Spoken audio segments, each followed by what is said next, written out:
I'm somewhat reluctant to discuss what happened at the National Assembly today. Our position at the Nigerian Bar Association is that the proclamation of a state of emergency in Rivers State is unconstitutional. And also, the removal or suspension of the governor, his deputy, and the sitting of the State House of Assembly. In our view, these actions are unconstitutional. And being unconstitutional, there is nothing the National Assembly can ratify because you can't place something on nothing and expect it to stand. So procedurally too, from the news reports I've read, both chambers of National Assembly passed the same by a voice vote.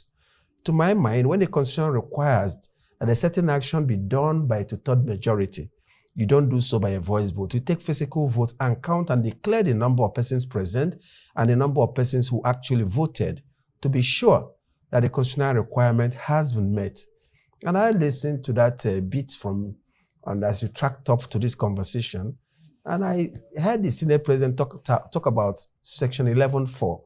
And I thought that section would have put him on inquiry whether the National Assembly can ratify the President's declaration that the governor stood suspended, as well as his deputy and the House. Because that Section 11.4 he referred to as a proviso that the National Assembly cannot remove the governor or his deputy. So if we're a nation truly committed to obeying our laws, I think the laws clearly stare us in the face that there's something wrong in ratifying this resolution. And I also understand, or was made to understand, that there's a proposal to have eminent Nigerians resolve the issue.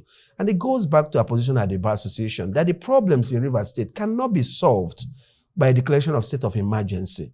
That it can be solved by having a political discourse which involves the major players whose ego have prevented them to place the people and welfare and security of Rivers State above every other person.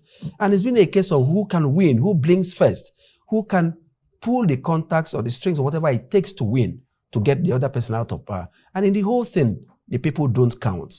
So to solve this problem, I don't think the declaration of state of emergency will solve it. I think a political solution at the end of the day will be the bedrock of finding a lasting solution to the current or seemingly intractable political situation Rivers State has been embroiled in almost over 1 year.